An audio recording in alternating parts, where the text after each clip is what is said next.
Hello, hello. Welcome back to the P2P Soap Box. I'm your host and P2P BFF, Marcie Maxwell, and today's episode is really a special one. In the peer-to-peer world, we often celebrate the magic of organic fundraising campaigns like the ALS Association's Ice Bucket Challenge, movements sparked by a single supporter that grow into a global phenomena and raise millions for a cause. But if a bold opportunity like that came your way, would your organization be ready to say yes? Could you rally your staff, your leadership, and your community fast enough and pivot and maximize the moment? When approached with care and intention, these lightning in a bottle moments can be transformative, powerful opportunities to deepen donor relationships, amplify your story, and ultimately move your mission forward in ways you never imagined. This year, we were honored to recognize a team that exemplifies this kind of impact, Team Human Powered Potential, as winners of the 2025 Cash, Sweat, and Tears Award. If you were with us in Atlanta, I am sure you remember their incredible story. This team of 4 men rode 2,800 miles across the Pacific Ocean last summer to raise funds for the Michael J. Fox Foundation for Parkinson's research. Today, I am thrilled to be joined by one of those team members, Pat Morrissey, who became the first person with Parkinson's to complete this remarkable journey. Alongside teammates Brendan Cusick, Peter Durso, and Scott Forman, Pat faced the elements head-on to raise awareness and inspire the Parkinson's community. Also joining us is Pat's staff partner, Liz Deemer, Vice President of Community Fundraising at the Michael J. Fox Foundation, the world's largest nonprofit funder of Parkinson's research, committed to accelerating a cure and improving therapies for those living with the disease today. In our conversation, Pat and Liz take us behind the scenes of how this remarkable team formed, connected with the foundation, and how the entire MJFF community rallied around their mission. We also dig into what makes a staff fundraiser relationship thrive and the practical lessons you can take back to your own P2P work. So let's dive in. Here's my inspiring conversation with Pat Morrissey of Team Human Powered Potential and Liz Deemer from the Michael J. Fox Foundation for Parkinson's Research.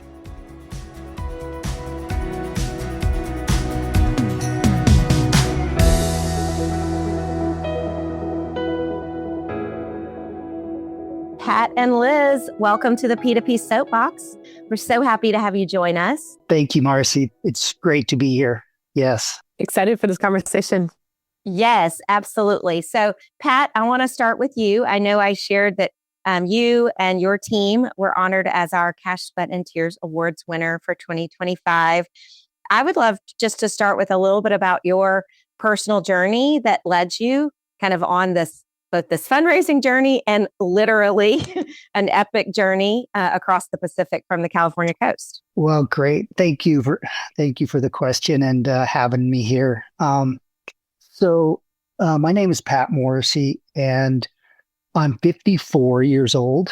I just turned it a couple weeks ago, so I had a little birthday. But I was diagnosed with Parkinson's almost a little over 5 years ago, and this is a part of the journey that I have been taking. I was diagnosed what is called early onset Parkinson's, which you get that is a title is if you are before you're 50, and I was late 48 when I was diagnosed. And at first, talking about Parkinson's is everybody is different in how they handle the news and how it even impacts your life. And so all the stories are different, but mine started during COVID, of all weird places. So there was not a lot of discussion with a lot of people, and I was kind of a little bit of it in a weird space. it took me about a year to get diagnosed. And at first they thought it was an essential tremor because I was so young. And then finally I went to the Mayo Clinic. And after 2 or 3 visits, they finally diagnosed it as Parkinson's. And I remember having that first call when I was told it was Parkinson's. And my wife and I were on the call, and we got the call from the doctor from the Mayo Clinic, and we pulled over in a parking lot downtown in our town. And we were talking about it, and I had said, well, first, what do I do from here? And she goes, well, what I would recommend you doing is 2 things. Going and finding the best movement specialist that you can find, and then also work out the rest every day for the rest of your life. And so that kind of goes into the story that we're talking about here. So I started working out and just going through COVID. No one really knew. And then my neighbor is Brendan Cusick, and he is a good friend, and we work together. And so this is a little bit of a long story, so I'm trying to get there, if that's all right. I love it. We love the long stories. Okay. And so Brendan and I used to go to coffee together. And one day we were having coffee on Friday, and he talked to me about him and a friend were looking at buying this boat and doing rowing an ocean in a race from California to Hawaii. And they were thinking about doing it for Parkinson's. And so with me having Parkinson's at that time, he knew I had it, one of very few people. It was very interesting to me. So I just said, oh, that's weird, but really cool. Let's keep me updated on what's going on, see if you buy this boat or not.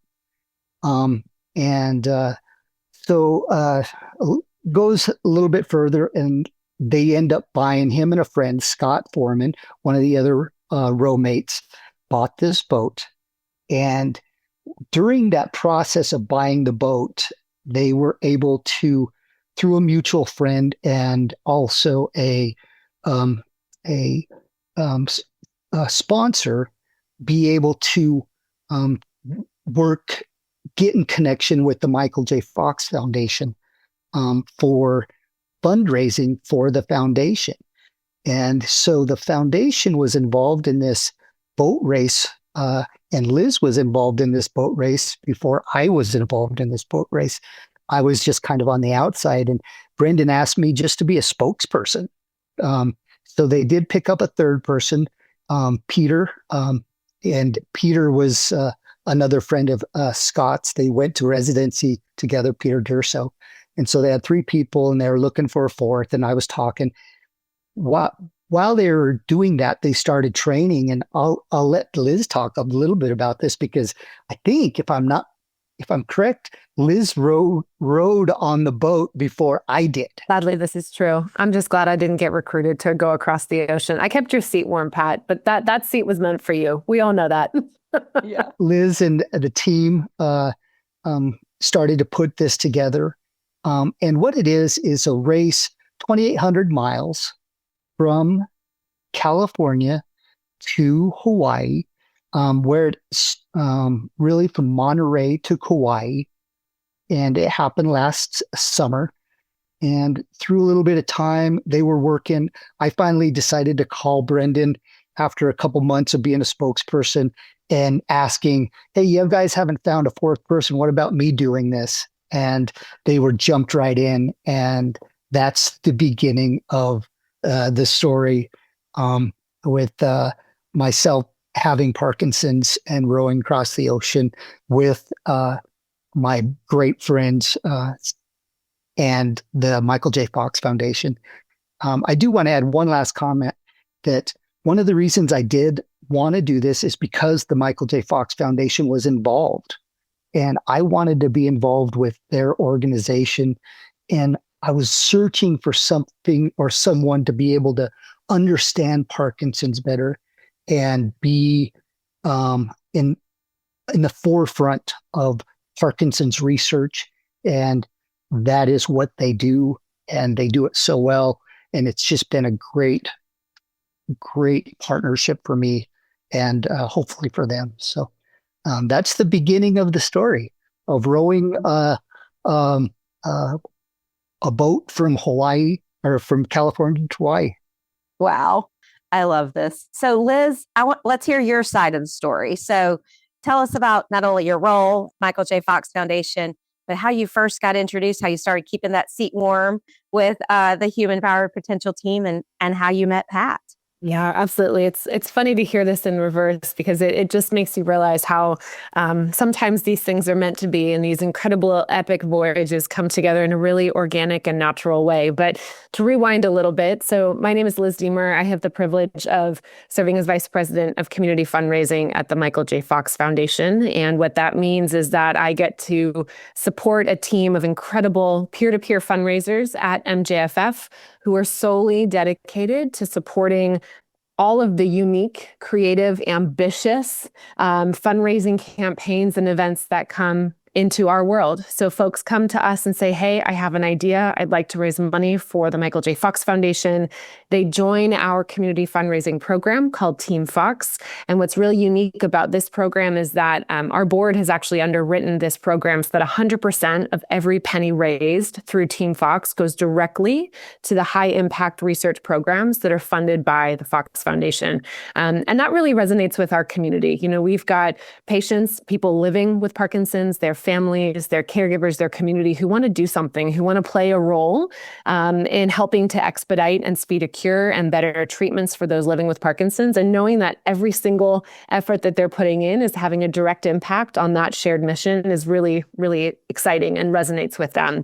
So, you know, we have people coming to us all year round with really great ideas. And some people come to us saying, I don't really know where to start. And we offer a couple different suggestions. And ironically, one of those suggestions is, hey, if you have a birthday coming up, that's a great moment to rally your community. And Pat mentioned his buddy Brendan, his neighbor Brendan, who ironically enough, this entire voyage was because Brendan was turning 50, which I think we should make a note of. So this was one of our quote unquote typical fundraisers on like the grandest possible scale. So it's fun, right? Brendan and Scott and Pete, at the point that we met them, had decided that they were going to participate in the world's toughest row, the Pacific edition.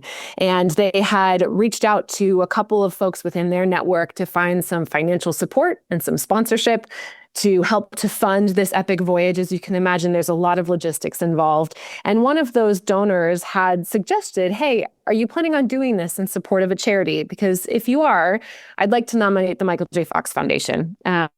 Research. This is a cause near and dear to my heart. This is an organization that I know is doing great work, and I think they could be a great partner to you. So that's when we got introduced. That's when I got roped in, and I had a chance to take one of those calls where someone says, hey, I think we're going to raise $1 million for you. And we say, okay, let's unpack that a little bit more. Let's see what that's going to look like.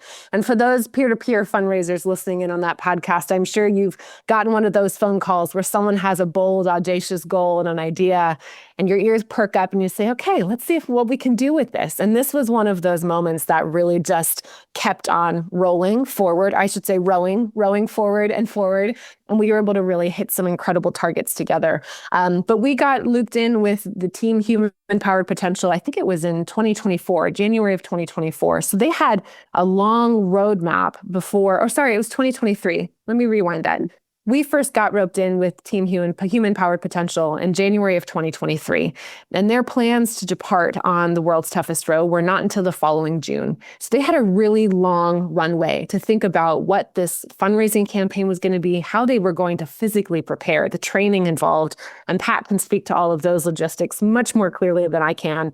But we were in a unique position to really build something together and to think about how this was a fundraising opportunity that not only could we support as an organization, but we could actually build some of our plans into, which is unique. And those sorts of opportunities do not come across certainly our plate very often. And it kind of came to us at the right time, in the right way, at the right moment with the right partners.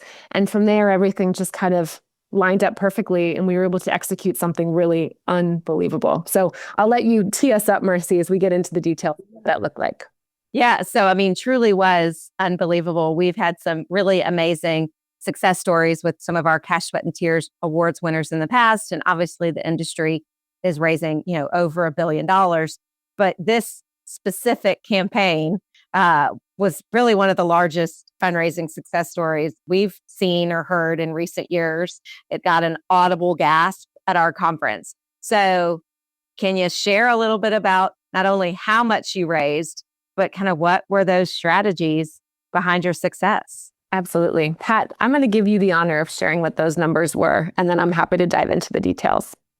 Great. So, Marcie, this is, it was just a great process. And I'm not going to just jump out at the number, but I'll get there.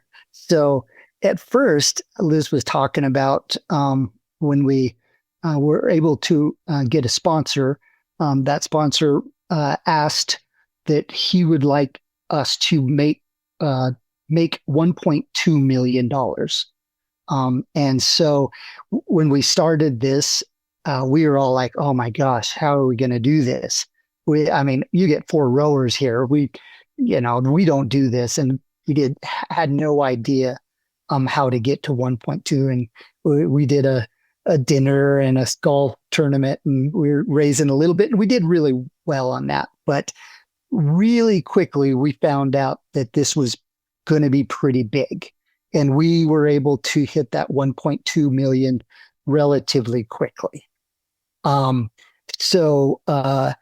What we did, if I remember correctly, we moved it to 12 million. Is that or did we go directly?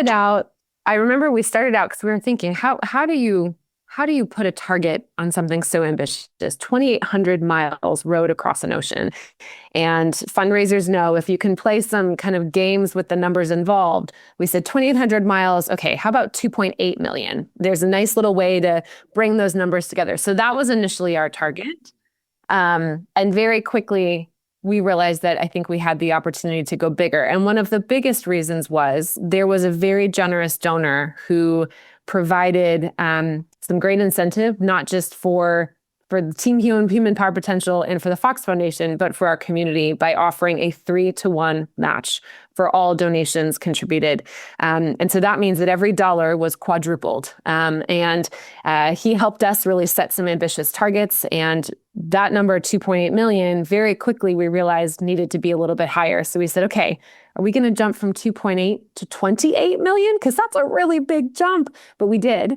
And that was a moment where I think it signaled to the community and to the donors that we were looking to bring in, and our community fundraisers as well, to say, we are setting our ambitions really high. How are you going to help to join us, right? Where 2.8 million is an enormous amount to raise as well. But by saying 28 million, how can you reach for the stars and join us when we've got 4 guys who are literally rowing an ocean? What is your kind of most impossible thing that you didn't think that you could accomplish, that this is the moment to do it? Because we've got a donor who wants to show you how grateful he is and how grateful his community is for what you're showing up to do. So Pat, where did we go from there? So I do back up a little bit. I remember when we went to the 2.8, I lost sleep of trying to figure that one out. Then when the foundation moved it to 28 million, that was a couple nights lost sleep. There was some anxiety on all of our parts of, oh my gosh, we're going to put these goals out there and just see what happens. Well, with this donor and the help with Liz and the incredible organization that they put together and knowing how to do this, we were able to hit the 28 million. And so we hit that, I think, right after we landed. Is that correct? So we were right at 28 million right after we landed. And what we've understand is there's some real good fundraising that happens after the row. Oh, yeah. So we were at a little function in Hawaii, and we just hit $28 million, and Brendan Cusick's boy, I think he's 15 years old. We're sitting there and he mentioned, well, why don't we just raise it to 41 million for the 41 days that you guys were out in the ocean? Oh, teenagers. Just raise a little bit more. Yeah, exactly. Well, Liz and the team, and I remember, I think Deb was even there, said, well, let's think about this. And sure enough, the number was changed to $41 million. And ultimately, we raised $41+ million on this incredible journey. It's truly staggering and amazing. And I imagine there's people listening at home who are just wowed. Liz, tell us about the behind the scenes of getting to that goal. Yeah, it was unprecedented in the Michael J. Fox Foundation's world as well. And this was a moment where, I think when this initial campaign came to our table, there were a number of us who really looked at each other beyond our peer-to-peer fundraising team and said, okay, what would this look like? What if we said yes? What would this look like, and what would it require to have this happen? If we bring this outside of our peer-to-peer Team Fox world and we really put the muscle of the Fox Foundation behind this, who are the people who we think are going to be inspired by this? The answer was everybody. And what's going to be required in order to really have this be a summer challenge that the Fox Foundation can get behind? We can bring donors from across all of our different pillars of engagement, whether that's major gift donors, our sponsorship teams, some of our annual donors, or maybe even planned donors, to say, hey, here's what's happening across the aisle. Here's what's part of our Michael J. Fox Foundation ecosystem. And if you're interested, now's a great moment to give this a try or to help to support. We've got a 3-to-1 match that's available, and your dollar is going to go 4 times as far. And so we really put our heads together and mapped out a 2-month-long campaign and really thought about scaffolding a fundraising structure that involved every single facet of the work that we do and the communities that we engage. And when I think about what really made this campaign successful, there were a couple of key things. One, this would not have happened without having an incredibly dedicated and ambitious group of 4 individuals who were willing to put in the cash sweat, and then ultimately the tears as well to help make this happen, but who came to us willing to do that legwork and allow us to build something in the wake of what they were putting forth. And the work that we put in really landed in what I think of as 2 key pillars. There was the tactical execution of this and kind of the theoretical engine that helped to propel this campaign forward.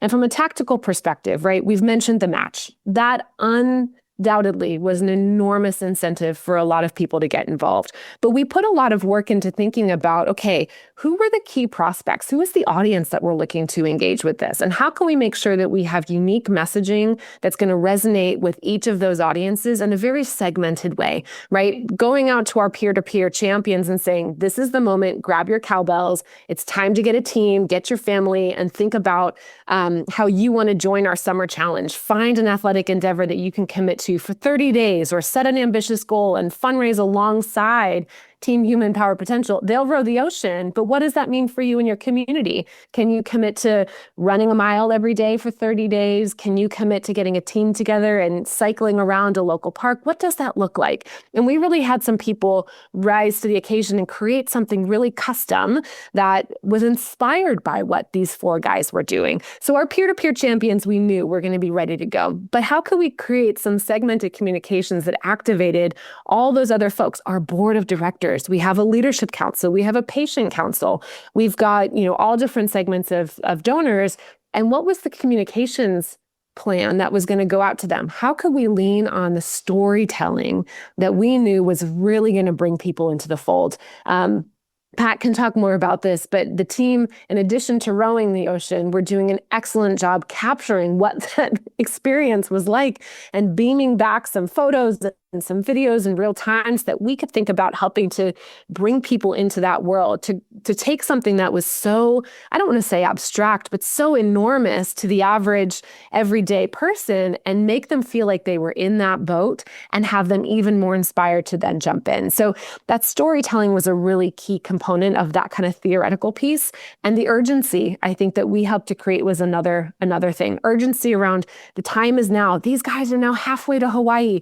They've got 200 miles left. What more can we do to make sure that when they touch land after 40 plus days at sea, they're seeing a fundraising number that represents the weight of our community behind them, right? Brendan, the captain of this team, always talked about the tailwinds that were going to help bring them into shore. And we wanted to make sure the Fox Foundation community was that tailwind that was showing our excitement, our gratitude, our appreciation, and our partnership in what they were doing. And creating that sense of urgency definitely allowed people to say, gosh, it's now. And this 4-to-1 match is not going to be here forever. So if I want to make sure that my dollars are going to go 3 times as far, now's the moment for me to put my $1 or $10 or $100, or hey, I'm going to call up my corporation because I know they've got a great matching gift program, and that $1,000 is going to become $4,000. So we really tried to lean into those pieces.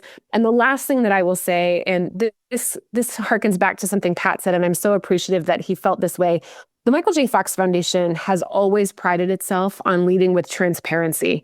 We are transparent about where our dollars go. We are transparent about how quickly we make sure that every single dollar that comes through our doors then gets transferred back out. We have no endowment. So within 90 days on average of a dollar making its way into our bank account, it's already right back out the door into researchers' hands. And at the time when this campaign was happening, that 90 days was actually closer to only 2 weeks. So we were able to show so quickly how much of an impact this campaign was having, and being able to jumpstart and expedite our research plans and priorities for the year. And again, knowing that our community was really going to resonate with that, we were able to then lean into an additional sense of urgency for why this moment in time was so spectacular for people to jump back in, to sign up, to bring their community with them, and to help us reach some unbelievably ambitious targets. Over $41 million raised. It takes a village, but we were able to really make it happen. No, I think it's amazing how y'all rallied all the different teams. You know, we had a speaker at our recent conference from the ALS Association talking about the Ice Bucket Challenge. And he said, we often think back on that campaign, and it was almost treating it like an emergency response campaign, because it was, how do we pull all levers? How do we make sure we are, you know, again, capitalize always feels like a bad word, but like making the most of this moment where we can raise as much money to help as many people as possible. And this kind of reminds me of this spark opportunity where you just can't let it slip through your hands. Now, Pat, so I know you lost some sleep thinking about the fundraising goals. I imagine once you were actually out on the boat, that it wasn't always smooth sailing, you know, literally, figuratively. Tell us a little bit about some of your stories from out on the water. What were some of the challenges you encountered during the campaign? Great. Well, yeah. Liz, love listening to you talk also. It's great stuff. But talking about the row itself, it was tougher than anything I could have ever expected. And we did a lot of training, like Liz mentioned. We had about, I would say, almost a year and a half runway, and maybe not quite that much on full on training, but we would train at home. We hired a professional trainer that would give us workouts every day. And we'd train every day. And then once a month, we'd go out on the ocean and train 2 to 3 days on the ocean as a team. But when the race started, the first week we got got caught in a storm, and it was a big storm, and I had 30-40 foot waves, same 30-40 mile an hour winds, even upper and a little higher than that. And Peter and I got real seasick. So Brendan and Scott were doing a lot of the rowing, and how the rowing goes. It's 2 people on, so we're a 4-person team in this ocean rowing boat, and 2 people row at a time. 2 people sleep, and then you for 2 hours, and so you swap out every 2 hours, and you do that 24 hours a day until you get to Hawaii. And so the sleeping portion of this, you get 2 hours, but you got to do chores, you got to eat, you've got to, usually you're wet or real hot, so you got to get undressed and get cleaned up. So if you get an hour's worth of sleep, you'll be really lucky in between shifts. Well, during that first week, it was even a little bit tougher. And what happened for myself is I was not able to keep my medicine down. And so I got real behind and couldn't keep food down, couldn't keep water down, and my medicine. And it combined into a situation that my Parkinson's symptoms really came out, and my right side didn't work real well. And so the other guys had to take over the oars a little bit more and give me some time off. And we also got with the doctors, were able to change my medicine, take a little bit more, and figure out the right time to take it. And over time, we were able to get back on schedule, and things end up working pretty well. But there were some really tough times at that beginning stage for myself and for all of us. There was some questioning, can we do this? But because of the foundation and the people behind us really helped us through those situations at the beginning. And as you know, 41 days, there were many times that we had some questioning, are we going to be able to do this? And some texts or some emails and something from the Parkinson's community or just the community in whole, we'd get that and it would just lighten the load, and we were able to just get back on the oars and keep moving forward. But there were some pretty tough times, and the community real helped us out through that. I think the number is we were able to get 26,000 plus individual donations through this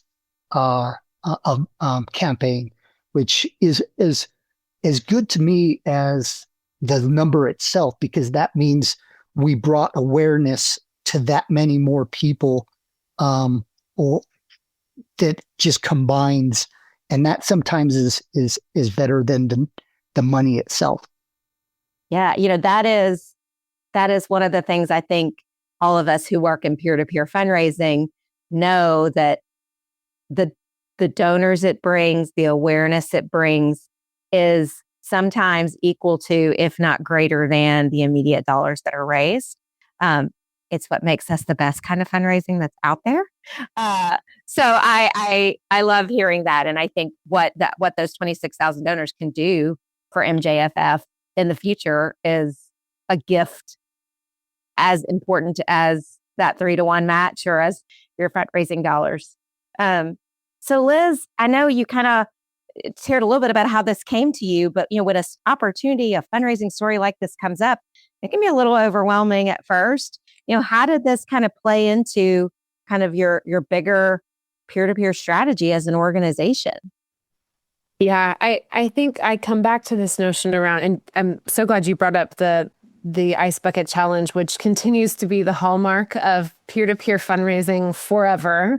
And I one thing that I remember talking to about members of our team and our leadership team was saying, guys, this is our Ice Bucket Challenge, right? And I say that not in the sense that we were looking to replicate the same model, but I think as peer-to-peer fundraisers, there's a little bit of friction when all of a sudden you see something like this come across your desk and you say, we can do something with this. We can do something really, really big with this. And again, it's the moment where the right partners are sitting both inside the room and also out on the ground doing the work. And I always say you have to recognize when you've got that lightning in a bottle, and you got to be able to clamp it quickly so you can capture it and then think about what you're going to do. And for us, the Fox Foundation was in a position where we were really looking to tee up to some larger fundraising plans that we're going to be initiating both this year and moving forward. And the notion that you just mentioned, Marcie, around how a campaign like this could actually seed us successfully for a couple of things that are coming down the pike, right? Taking advantage of a moment where we could bring in a whole new audience of people to understand ways to get involved with the Fox Foundation, the current state of the Parkinson's research field, and why, again, there is that urgency for us to really move the needle into this next chapter for Parkinson's research and for the patients who are living with this disease. We are at the precipice of a really exciting time for Parkinson's research, and a campaign like this was something that we could put our muscle behind to really leverage a moment to capitalize on a lot of exciting press, a really good story that we knew was going to incentivize people. But in Pat and in the team, we had an incredible example of what our Parkinson's community is capable of, right? There is oftentimes this perception that Parkinson's is a disease that really impacts old white men. And we wanted to show that actually Parkinson's is not a death sentence.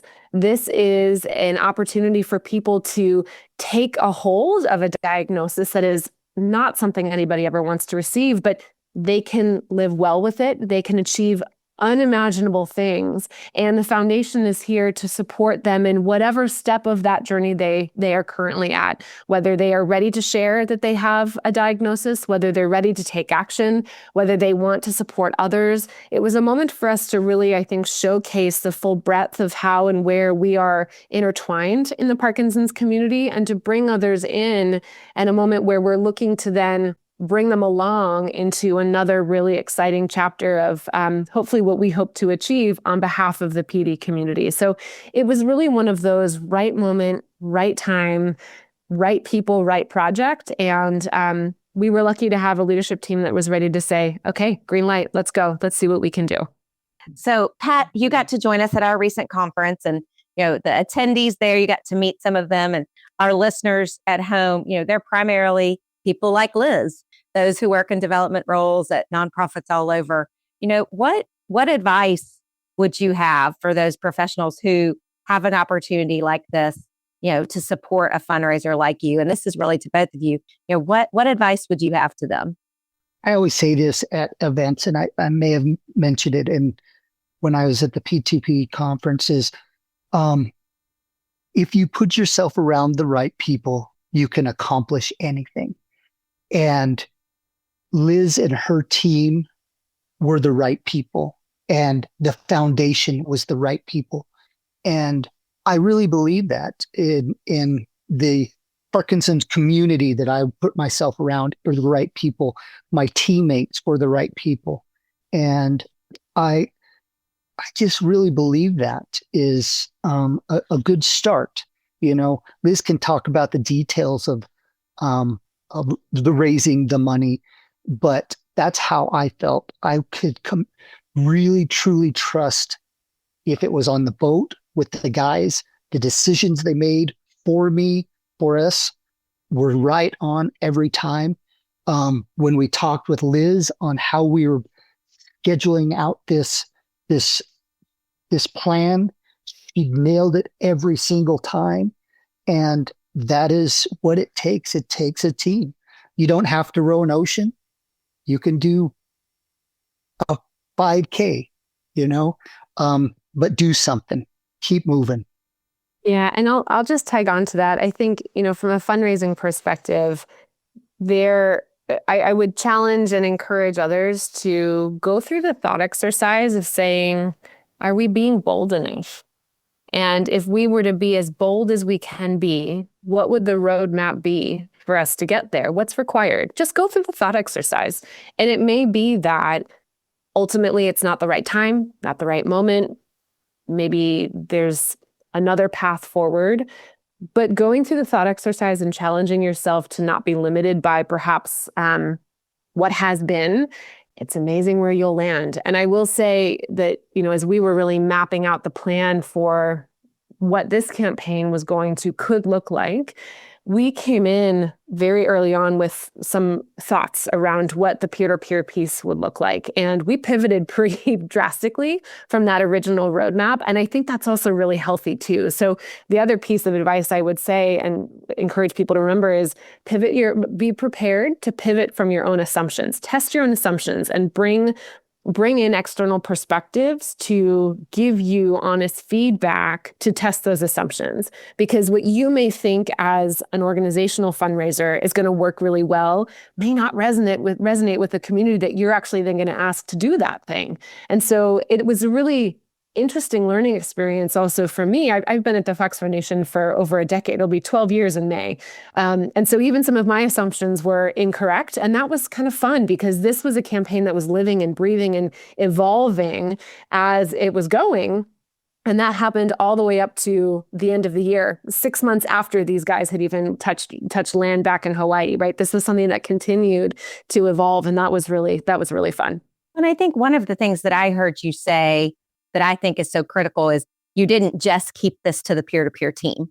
You said, okay, there's other development groups, there's marketing teams, there's mission teams. Like, how do we make this all-encompassing as an organization as opposed to just keeping it tight and small with your team? And I think we do sometimes let our internal friction or struggle with resources at a lot of nonprofits.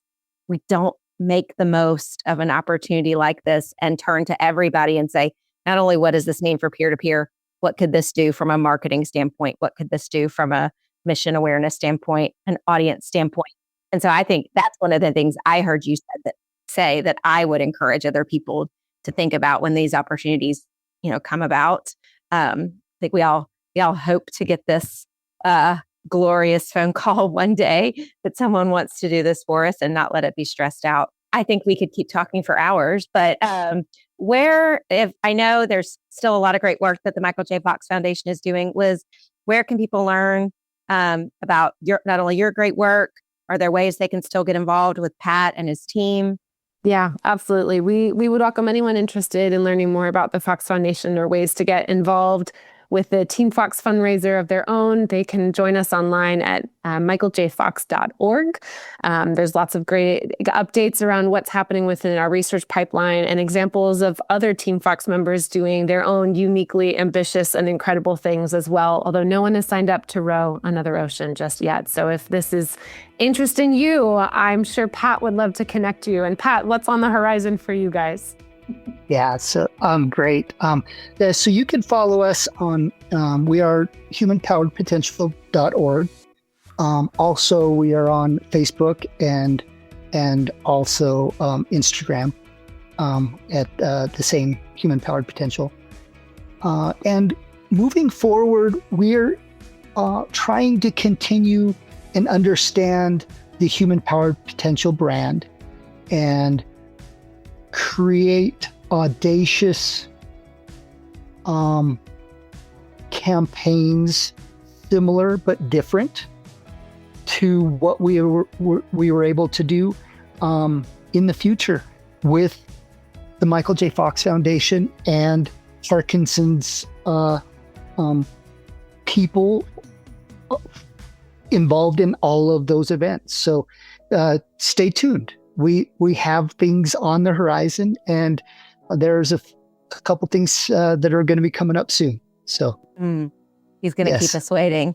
Yeah. Well, Pat and Liz, I mean, again, there's so much inspiration, not only, the physical feat, the sharing of your story, the staggering amount of money that was raised, but also I think what I find is there's a lot of inspiration in this relationship that y'all have built. And that I think that is, that's one of the goals of peer-to-peer is building these strong bonds and leaning on each other for support to help kind of improve the world through all the missions that our nonprofits are out there supporting. So thank y'all for joining us, for sharing your insights and your story, and couldn't be prouder to have y'all as our guests today.